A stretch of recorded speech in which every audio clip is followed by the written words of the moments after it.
اس صورت میں تم مسلمان نہیں کہلاؤ گے۔ اس لیے آپ حضرات جانتے ہیں انڈیا کے اندر آقا کریم صلی اللہ علیہ وسلم کی گستاخی کی گئی۔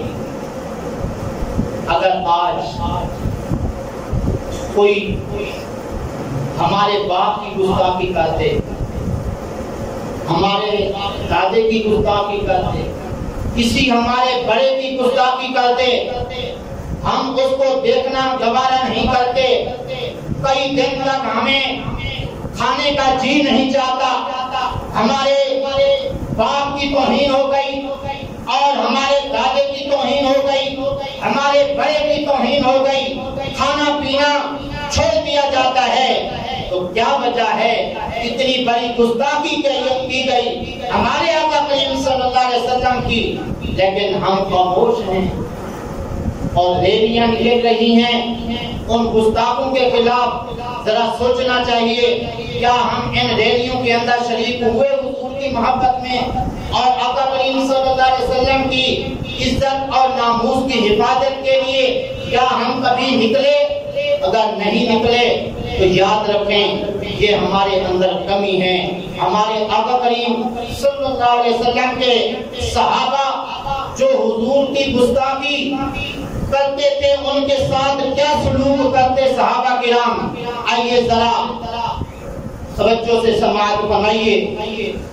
اللہ نے فرمایا گستاخ اگر باپ بھی ہو اس سے بھی تعلق نہیں رکھنا، اور وہ تمہارا باپ نہیں رہا اب کیونکہ میرے محبوب کا وہ گستاخ ہو گیا ہے، میرے محبوب کا بے ادب ہو گیا ہے، اس لیے اب وہ تمہارا باپ نہیں، تمہارا ان سے کوئی رشتہ نہیں۔ اگر تم اس کو باپ سمجھو گے تو پھر دین اسلام سے اپنا ہاتھ دھو بیٹھو گے، تم مسلمان کہلانے کے قابل نہیں ہو گے۔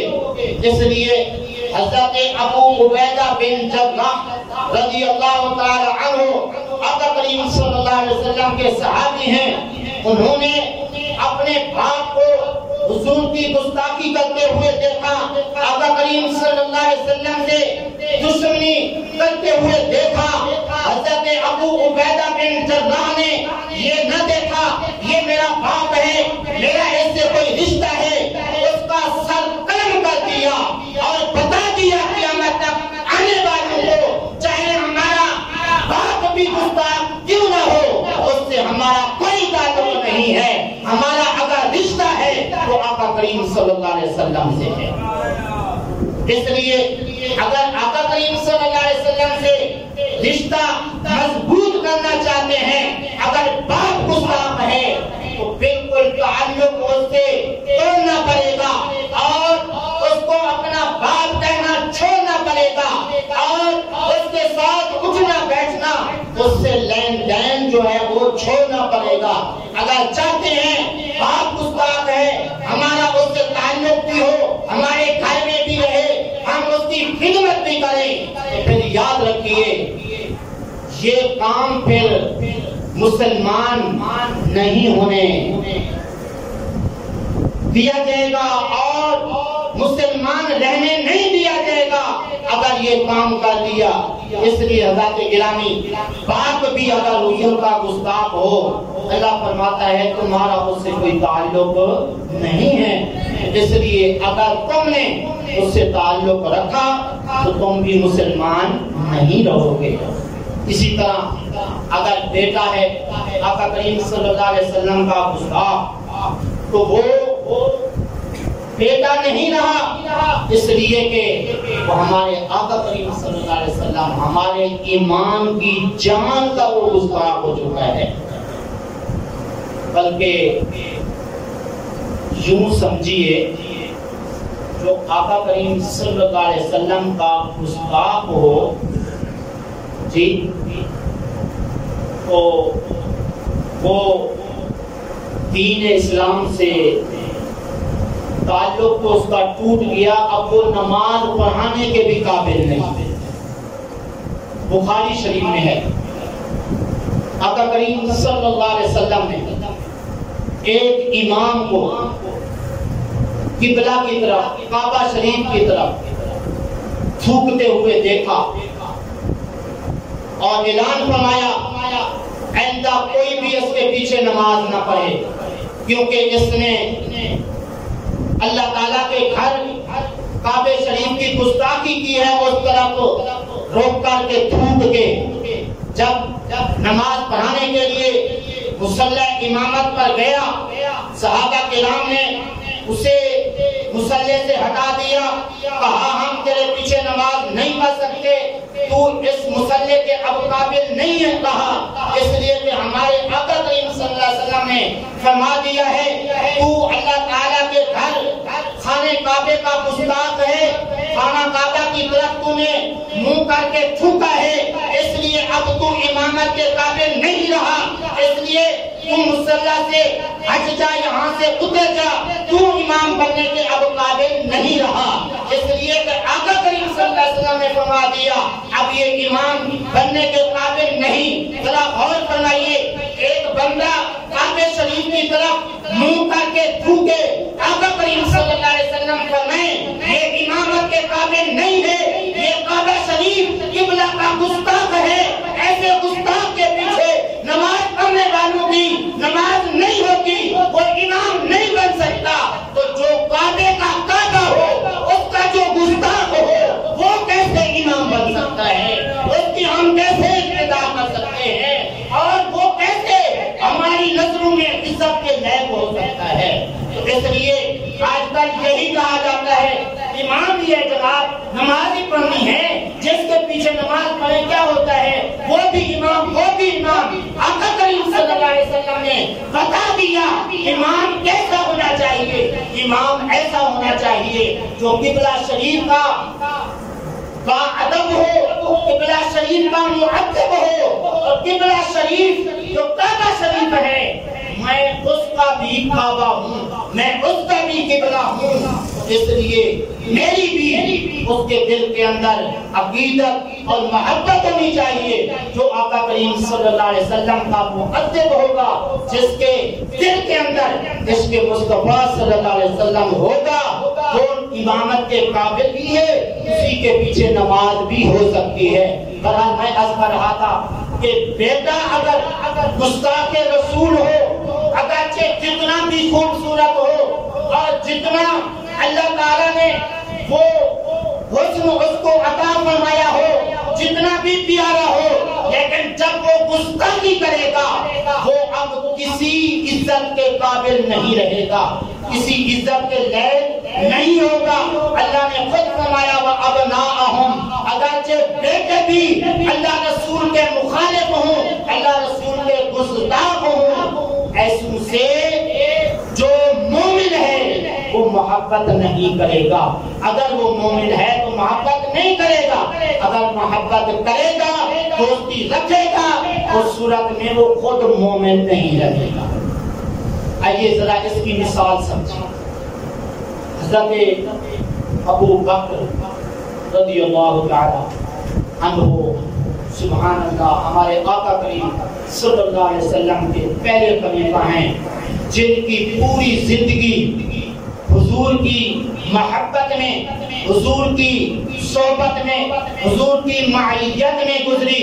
آقا اگر گھر میں ہیں، حضرت ابو بکر حضور کے ساتھ گھر میں ہیں، حضور سفر میں ہیں، آقا کریم صلی اللہ علیہ وسلم کے ساتھ سفر میں حضرت ابو بکر رضی اللہ تعالی عنہ ہیں، اور آقا کریم صلی اللہ علیہ وسلم کی سنتوں، آقا کریم صلی اللہ علیہ وسلم کی ذات میں ایسے آپ مستغرق رہے اور ایسے فنا ہو گئے حضور کی ذات میں۔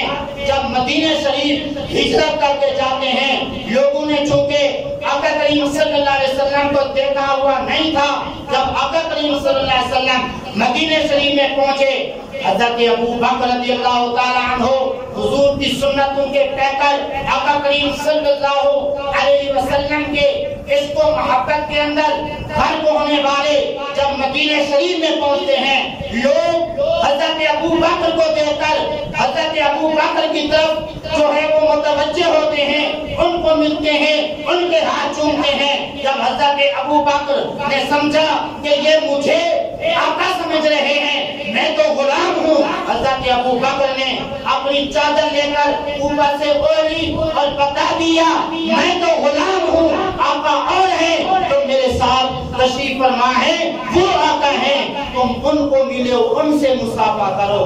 اس طرح حضرت گرامی جس سے محبت اور عقیدت ہوتی ہے اس کی ذات میں بندہ ایسا بنا ہو جائے کسی کو پتہ بھی نہ چلے کہ یہ آقا ہے یا غلام ہے۔ حضرت ابو بکر نے حضور کی سنتوں پر عمل کر کے یہ بتا دیا مدینے والوں کو کہ دیکھو ہم حضور کی سنتوں پر کیسا عمل کرتے ہیں، ہماری شکل و صورت بھی حضور کی سنت کے مطابق، ہمارا کردار، ہمارا اٹھنا بیٹھنا سب کچھ حضور کے یہ طریقے کے مطابق۔ اس لیے مدینے والوں کو پتہ نہیں چل سکا آقا کون ہے اور غلام کون ہے۔ حضرت ابو بکر صدیق رضی اللہ تعالی عنہ، سبحان اللہ، جہاں پہ مال خرچ کرنے کا موقع آیا وہاں پہ مال بھی خرچ کیا۔ چنانچہ ماشاءاللہ آپ دیکھ رہے ہیں آپ کی جامع مسجد زیر تعمیر ہے اور کام جاری و ساری ہے، اور یہ مسجد اللہ رسول کی محبت کے لیے اور اللہ کی عبادت کے لیے تعمیر کی گئی ہے، اور اس مسجد کا بانی اور اس مسجد کا سنگ بنیاد رکھنے والا بھی آپ کی نظروں میں ہوگا اور آپ کے ذہنوں میں ہوگا، لیکن مسجد نبوی شریف کا سنگ بنیاد رکھنے والا کون تھا؟ وہ ہمارے آقا کریم صلی اللہ علیہ وسلم تھے۔ اور ہر مسجد کی زمین خرید کر دینے والا وہ بھی ماشاءاللہ اللہ کا محبوب ہوگا، لیکن وہ کتنا اللہ کا محبوب ہوگا جس نے مسجد نبوی شریف کی زمین خرید کر دے دی۔ مسجد نبوی شریف کی جو زمین تھی وہ حضرت ابو بکر رضی اللہ تعالی عنہ نے خرید کر دی۔ کن سے خرید کر کے دی تھی؟ دو یتیم بچے تھے، ایک کا نام تھا سہل، دوسرے کا نام تھا سہیل۔ وہ دو یتیم بچے جب انہوں نے سنا یہاں پہ ہماری زمین پر، ہماری پراپرٹی پر مسجد بننے لگی ہے، انہوں نے ہاتھ جوڑ کے کہا آقا یہ ہم اپنی طرف سے ہیبہ کرتے ہیں، مفت دیتے ہیں، یہاں پہ آپ مسجد بنائیں، لیکن قیامت تک آنے والوں کو یہ مسئلہ بھی بتا دیا اور فرمایا تم یتیم ہو، یتیم بچہ اپنی طرف سے ہیبہ نہیں کر سکتا، اور زمین جو ہے وہ کسی کو مفت نہیں دے سکتا، مسجد کے لیے نہیں دے سکتا، اس لیے ہم تم سے یہ زمین خریدیں گے۔ ہاں تم بالغ ہو جاؤ، بالغ ہونے کے بعد اگر تم مدرسے کے لیے زمین دو، مسجد کے لیے زمین دو تو تم دے سکو گے، لیکن اب تم نابالغ ہو، نابالغ بچہ جو ہے وہ اپنی پراپرٹی یا اپنی کوئی بھی چیز ایسے ہیبہ مسجد کے لیے یا مدرسے کے لیے نہیں کر سکتا۔ اس لیے آقا کریم صلی اللہ علیہ وسلم نے فرمایا یہ زمین ہم خریدیں گے، کہ حضور نے وہ زمین خریدی اور پیسے کس نے دیے؟ ابھی آپ نے سماعت فرمایا کس نے دیے؟ کس نے؟ حضرت ابو بکر صدیق رضی اللہ تعالی عنہ نے۔ کتنے میں وہ زمین خرید کر کے دی؟ 10 دینار۔ کتنے؟ 10 دینار میں وہ جگہ مسجد کے لیے خرید کر دی، اور سبحان اللہ اس مسجد کی لمبائی اور چوڑائی کتنی تھی؟ اب تو ماشاءاللہ مسجد نبی شریف کی کافی توسیع ہو گئی ہے نا، لیکن آقا کریم صلی اللہ علیہ وسلم نے جب سنگ بنیاد رکھا اور اس مسجد کو تعمیر کرانی جب شروع کی تو اس وقت اس مسجد نبوی شریف کا ایریا اور اندر کا جو ایریا تھا اور اس کی لمبائی اور اس کی چوڑائی کتنی تھی، ذرا توجہ سے سماعت فرمائیے۔ اس وقت مسجد نبوی شریف کی جو لمبائی تھی وہ تھی 70 گز اور جو مسجد کی چوڑائی تھی وہ تھی 60 گز۔ تو اس طرح یہ جگہ خرید کر کے مسجد کی تعمیر کا سلسلہ جاری ہوا، اور ساتھ یہ کہ آقا کریم صلی اللہ علیہ وسلم نے سب سے پہلے خود جو ہے وہ پتھر نیوں میں رکھا، اس کے بعد دوسرا پتھر حضرت ابو بکر نے، تیسرا حضرت عمر نے، چوتھا حضرت عثمان نے، پانچواں پتھر حضرت علی رضی اللہ تعالی عنہ نے رکھا۔ پھر صحابہ کرام رضوان اللہ علیہم اجمعین جن جن کو جو موقع ملا انہوں نے پتھر اٹھا کے وہ مسجد کی نیاں جو ہے وہ تیار کی گئی، اور جب نیاں تیار ہو گئی اس کے بعد جو اوپر مسجد کی دیوار تھی وہ کچی اینٹوں سے وہ بنائی گئی، اور پتھر بھی آقا کریم صلی اللہ علیہ وسلم نے نیاں بھرنے کے لیے خود بھی اٹھائے صحابہ کرام کے ساتھ مل کر، اور مسجد نبی شریف کی جو اوپر دیواریں خریدی گئیں، کچی اینٹوں کی ضرورت پڑی، آقا کریم صلی اللہ علیہ وسلم نے وہ خود اینٹیں اٹھائیں۔ ماشاءاللہ آج کل کو لوگ سمجھتے ہیں ہم اگر مسجد کے لیے اینٹ اٹھا دی یا مسالہ بنا کے دے دیا یہ تو جناب ہماری گستاخی ہو جائے گی، ہماری توہین ہو جائے گی، لیکن یاد رکھیے مسجد کے لیے اینٹیں اٹھا کے دینا، مسالہ بنا کے دینا، جو بھی مسجد کو چیز ضرورت ہے وہ اپنے ہاتھ سے اٹھا کے مستری کو دے دینا یا مستری کا کام کرنا، یہ ہمارے آقا کریم صلی اللہ علیہ وسلم کی سنت ہے۔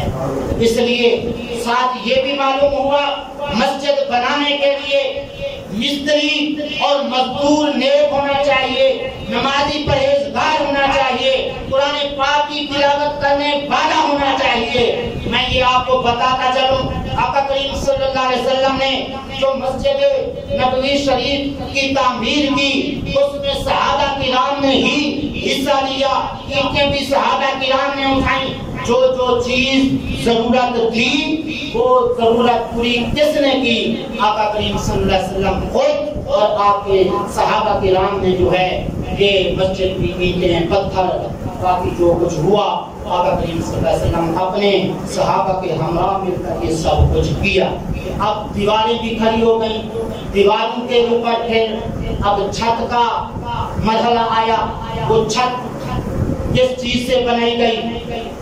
آپ دیکھتے ہیں کھجور کے درخت کا تنا ہوتا ہے نا، کھجور کے درخت کے تنے سے شاطیر بنائے گئے، یعنی گاڈروں کی جگہ، گاڈر تو جانتے ہیں جو پرانے لوگ ہیں وہ جانتے ہیں شاطیر کیا ہوتا ہے، تو شاطیر جو ہے وہ کھجور کے درخت کے تنے سے، اور کڑیاں جو ہیں وہ بنائی گئی مسجد کے یعنی چھت کے لیے کھجور کے درخت کی جو شاخیں تھی اس سے، اور جو اوپر جو کو ڈالا دیا وہ کھجور کے درخت کی شاخوں کے اوپر جو پتے ہوتے ہیں ان پتوں سے جو ہے یہ مسجد چھپی گئی، اور یہ کوئی زیادہ اونچی بھی نہیں تھی کہ جس سے جناب آواز گونج اٹھے وہاں پہ، جہاں پہ یہ آواز کا گونجنا میں آپ کو بتاتا چلوں۔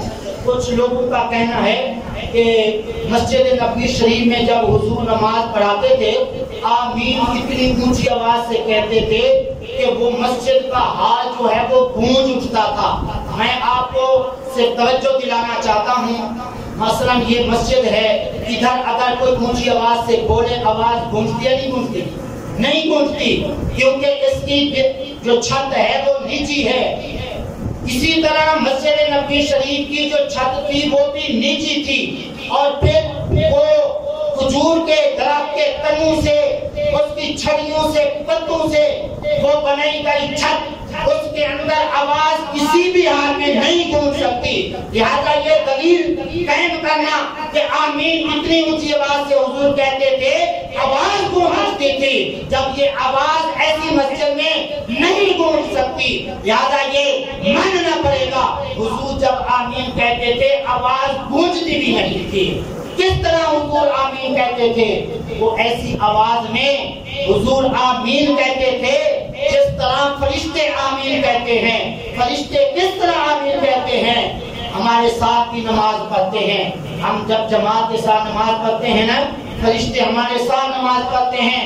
یہ کرام کاتبین جو ہیں یہ بھی ہمارے ساتھ نماز پڑھتے ہیں۔ ان کی آواز کبھی بھی ہم نے نہیں سنی، بلکہ جو 80 سالہ لوگ یہاں پہ تشریف فرما ہیں ان سے بھی پوچھ لیجئے کہ پوری زندگی کبھی فرشتوں کی آمین نہیں سنی گئی۔ جب فرشتوں کی آمین نہیں سنی گئی، اب ہمارے لیے کیا حکم ہے؟ آقا کریم صلی اللہ علیہ وسلم نے فرمایا من وافق تعمیرہ تعمیر الملائکہ غفر لہ ما تقدم من ذنبہ، جس کی آمین فرشتوں کی آمین کی طرح ہو گئی اس کی بخشش ہو جائے۔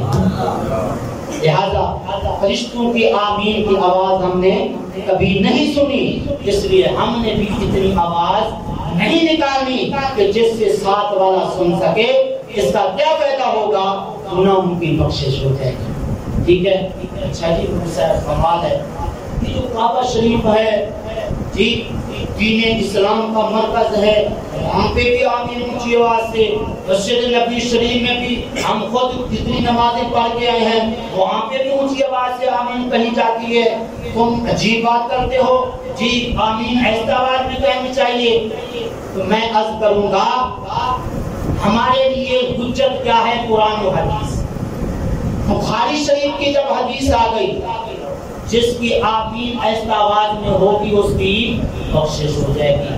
اچھا جی، ان کو پھر بخشش کی ضرورت نہیں ہے جی؟ اگر ہمیں بخشش کی ضرورت ہے، ہمیں یہ حدیث پاک نظر آئی ہے، وہ تو جی مرکز ہے وہاں پہ، ان کو تو حدیث کا زیادہ علم ہونا چاہیے۔ وہ اگر اونچی آواز سے کہتے ہیں ہمیں بھی آمین اونچی آواز سے کہنی چاہیے۔ میں یہ اچھی طرح آپ سن لیں، 4 امام ہیں۔ کتنے؟ 4 امام، جن میں سے ہر ایک کو ایک امام کی تقلید کرنا ضروری ہے۔ ہم امام ابو حنیفہ کے مقلد ہیں، ہم ان کے جی تابعدار ہیں، جو کچھ انہوں نے ہمیں بتایا قرآن و حدیث میں غور کر کے ہم اس پہ عمل کرتے ہیں۔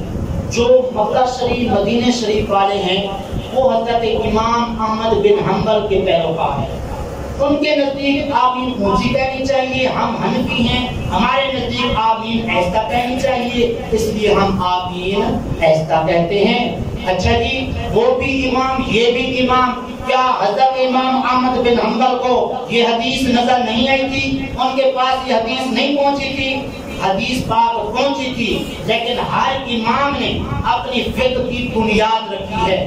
باقی اماموں کی فقہ کی بنیاد جو ہے اور ہے، مثلا اسی امام کی حضرت امام شافعی علیہ رحمت کی فقہ کی بنیاد کیا ہے؟ جس مسئلے کے بارے میں بہت ساری احادیث ہیں، انہوں نے اسی کے مطابق مسئلہ بتایا۔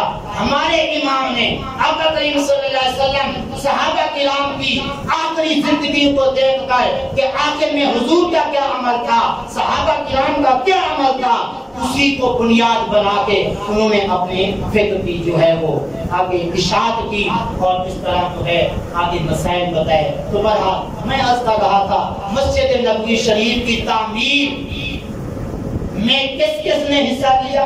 ہمارے آقا نے بھی حصہ لیا، آقا کریم صلی اللہ علیہ وسلم کے بڑے بڑے صحابہ نے حصہ لیا، اور چھوٹے صحابہ نے یعنی جن کو موقع ملا انہوں نے اگر مالی تعاون کرنا تھا مالی تعاون کیا، اور اگر مالی تعاون نہیں کر سکتے تھے تو جانی تعاون کیا، اینٹیں اٹھا کے دی، پتھر اٹھا کے دیے، جو جو ضرورت تھی وہ کر سکتے تھے انہوں نے وہ سب کچھ کیا۔ اس لیے عرض کرنے کا مقصد یہ ہے، ماشاءاللہ یہ مسجد تعمیر ہو رہی ہے، تعمیر جاری و ساری ہے۔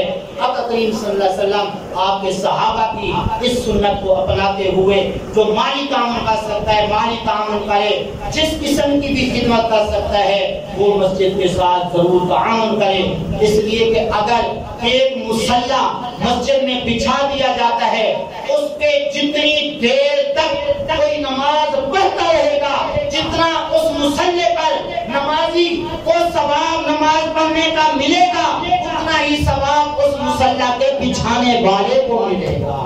سبحان اللہ. اگر مسجد کے اندر پوری قالین بچھا دی, مسجد کی دیواریں کھڑی کر دی, مسجد کی اور ضروریات پوری کر دی, تو سبحان اللہ پھر کیا کیا نام اعمال میں نیکیاں لکھی جائیں گی. بہرحال میں عرض کر رہا تھا, اللہ پاک نے فرمایا میرے بندو, میرے مومن بندو, اگر تمہارا بیٹا بھی گستاخ ہے, اگر تم اس سے عقیدت محبت رکھو گے, پیار رکھو گے, تو تم مومن نہیں رہو گے. اسی لیے حضرت ابو بکر رضی اللہ تعالی عنہ سبحان اللہ جنگ بدر کے اندر جب تشریف لے گئے, دشمنوں کی صف میں اپنے بیٹے عبد الرحمن کو دیکھا, برداشت نہیں ہو رہا تھا. عرض کی آقا مجھے اجازت دیں, پہلے میں جا کے اپنے بیٹے کا کام پورا کر دوں. آقا آپ کے خلاف آنے والی جماعت کے اندر میرا بیٹا کھڑا ہے. آقا کریم صلی اللہ علیہ وسلم نے فرمایا اے ابو بکر آپ ٹھہر جائیں, آپ ہماری خدمت کریں, ان کو رہنے دیں, کیونکہ آقا کریم صلی اللہ علیہ وسلم کی نظر دیکھ رہی تھی ایک وقت آئے گا یہ عبد الرحمن مسلمان ہوگا. اس لیے فرمایا ابو بکر ان کو رہنے دیں. تو اس طرح حضرت ابو بکر رضی اللہ تعالیٰ عنہ اپنے بیٹے کو آقا کریم صلی اللہ علیہ وسلم کا جو گستاخ تھا, جو حضور کا دشمن تھا, اس کا سر قلم کرنے کے لیے تیار ہوئے, لیکن آقا نے اجازت نہ دی, جس سے ہمیں سبق ملا اگر ہمارا بھی بیٹا گستاخ رسول ہو جائے اس سے ہمارا کوئی تعلق نہیں ہوگا. اسی طرح بھائی اگر گستاخ رسول ہے اس سے ہمارا کوئی تعلق نہیں ہونا چاہیے. اللہ نے فرمایا تمہارا بھائی بھی اگر گستاخ رسول ہے اور ہمارا مخالف ہے تو وہ مومن نہیں ہو سکتا. تم بھی اگر اس سے تعلق رکھو گے تو تمہارا بھی ایمان چلا جائے گا, تم بھی مومن مسلمان نہیں رہو گے. حضرت مصعب بن عمیر رضی اللہ تعالی عنہ سبحان اللہ آقا کریم صلی اللہ علیہ وسلم کے صحابی ہیں. روزانہ اتنے مالدار تھے کہ روزانہ سوٹ تبدیل کرتے, صبح اور تھا شام کو اور سوٹ. لیکن آقا کریم صلی اللہ علیہ وسلم کی بارگاہ میں جب آئے تو یہ ساری جی دولت مندی بھول گئی اور آقا کریم صلی اللہ علیہ وسلم کے دیوانے ہو گئے. کئی دن تک ایک سوٹ پہنتے تھے جنہیں آقا کریم صلی اللہ علیہ وسلم نے مدینہ شریف کا معلم بنا کے بھیجا. مسجد نبوی شریف ابھی بنی نہیں تھی, جب وہاں پہ پہنچے وہاں پہ تعلیم دینی شروع کی. کچھ مخالفین تھے وہ آگے کہنے لگے تمہیں کیسے جرأت ہوئی یہاں پہ تم دین اسلام کی تبلیغ کر رہے ہو, ارشاد کر رہے ہو. حضرت مصعب بن عمیر نے فرمایا تم تھوڑی سی دیر کے لیے بیٹھ جاؤ نا, ہماری باتیں سنو, تمہاری اگر عقل کو لگے تو ٹھیک ہے, نہیں تو جیسے تم کہو گے ہم ویسے کر لیں گے. جب وہ بدماش تھا, قبیلے کا سردار تھا, تو اس کو بڑے پیار سے بٹھایا. جب حضرت مصعب بن عمیر نے ان کو قرآن کی آیاتیں احادیث سنائی, اتنا وہ قرآن پاک کو سن کر احادیث کو سن کر دین اسلام کا شدائی ہوا. کہنے لگا پہلے تم مجھے جو ہے کلمہ پڑھا لو میں تاکہ مسلمان ہو جاؤں. تو فرمایا پہلے جاؤ غسل کر کے آؤ. تو غسل کر کے آئے, اس کو کلمہ پڑھایا, مسلمان ہو گیا. تو اس طرح حضرت گرامی یہ حضرت مصعب بن عمیر رضی اللہ تعالی عنہ نے اپنے بھائی کو قتل کیا. کیوں؟ وہ حضور کا گستاخ تھا اور اس کو قتل کر کے بتا دیا قیامت تک آنے والوں کو اگر بھائی بھی ہو اگر گستاخ رسول ہے اس سے ہمارا کوئی تعلق نہیں ہے, ہماری اس سے کوئی رشتہ داری نہیں ہے. حضرت عمر رضی اللہ تعالیٰ عنہ نے گستاخ رسول جو ان کا ماموں تھا, حضرت عمر نے اس کو قتل کر دیا. بتا دیا ماموں ہو یا کوئی بھی رشتہ دار ہو اگر وہ ہمارے آقا کا نہیں ہے تو ہمارا بھی وہ نہیں ہو سکتا. اسی طرح حضرت محترم ہم تو ماشاءاللہ پینے ہیں, اللہ نے آنکھیں دی ہیں اور طاقت دی ہے, ماشاءاللہ جی صحت دی ہے, لیکن ہمارا حال حضور سے عقیدت محبت کا کیا ہے ہر بندہ جانتا ہے. لیکن آقا کریم صلی اللہ علیہ وسلم کے جو نبینا صحابی تھے تھے ان کی عقیدت محبت بھی دیکھیے.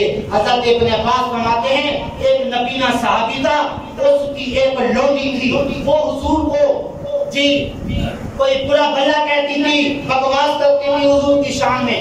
اس نبی نے صحابی نے اس کو سمجھایا کہ تو باز آ جا, مجھے تیری یہ باتیں برداشت نہیں ہوتی. لیکن وہ اپنی عادت سے باز نہ آئی. ایک دن وہ نبینا صحابی گھر میں گئے, وہ حضور کے بارے میں بکواسیں کر رہی تھی. لکڑی اٹھائی, اس کے پیٹ کے اوپر رکھ دی اور اتنا زور دیا جب تک وہ واصل جہنم نہیں ہوئی, اس کے پیٹ سے لکڑی اور لاٹھی نہیں اٹھائی. صبح مشہور ہو گیا کہ ایک لونڈی کو بلا وجہ قتل کر دیا گیا. آقا کریم صلی اللہ علیہ وسلم نے صحابہ کو جمع کیا, اعلان فرمایا کس نے یہ کام کیا, اس لونڈی کو کس نے قتل کیا. وہ نبینا صحابی پیچھے بیٹھے ہوئے تھے, اٹھ کے جو ہے وہ مونڈے کندھے پھیلاتے ہوئے حضور کے آگے سامنے جا کے بیٹھے. عرض کی آقا یہ غلام آپ کا حاضر ہے, وہ لونڈی جو قتل ہوئی ہے اس آپ کے غلام نے قتل کی ہے. حضور نے پوچھا کیوں؟ عرض کی آقا وہ آپ کی شان میں بکواس کرتی تھی, میں اس کو سمجھا کر آپ باز نہیں آئی. بات کو میں گیا اور اس کی جو گستاخی کو اور اس کی بکواس کو سنا. آقا میرے سے برداشت نہیں ہوا, اس لیے میں نے لاٹھی رکھ کر اس کو قتل کر دیا اور اتنا خون نکلا اس کا ایک بچہ اس کے پاس آیا, وہ خون سے نچل گیا. آقا کریم صلی اللہ علیہ وسلم نے فرمایا لوگوں تم گواہ ہو جاؤ, اس نبی نے صحابی نے جو اپنی لونڈی کو قتل کیا ہے تو اس کا بدلہ نہیں ہے, اس کا قصاص بھی نہیں ہے, اس کی دیت بھی نہیں ہے. پتہ چلا کہ جو حضور کا گستاخ ہو اس کو جو بھی قتل کر دے گا اس کا قصاص بھی نہیں ہوگا, اس کی دیت بھی نہیں ہوگی. یہ تو نبینا صحابی تھا, حضور کا عشق دیکھیے, حضور سے عقیدت دیکھیے کہ اپنی لونڈی کو اس لیے قتل کر دیا کہ وہ گستاخ رسول تھی. اس لیے حضرات گرامی ہمیں بھی آج کل جو ریلیاں حضور کے عزت اور ناموس کے لیے نکل رہی ہیں, ہمیں بھی اپنی محبت اپنی عقیدت کا ثبوت دینا چاہیے. ان ریلیوں میں حاضر ہو کر ان گستاخوں کو بتا دینا چاہیے آج بھی حضور کے عاشق اور حضور کے محب زندہ ہیں, اس لیے ان کو پتہ چل جائے کہ عاشق رسول دنیا پوری کے اندر موجود ہیں تاکہ آئندہ وہ اس قسم کا قدم نہ اٹھا سکیں. دعا ہے اللہ تعالیٰ کی پاک بارگاہ میں صحیح عمل بھی کریں.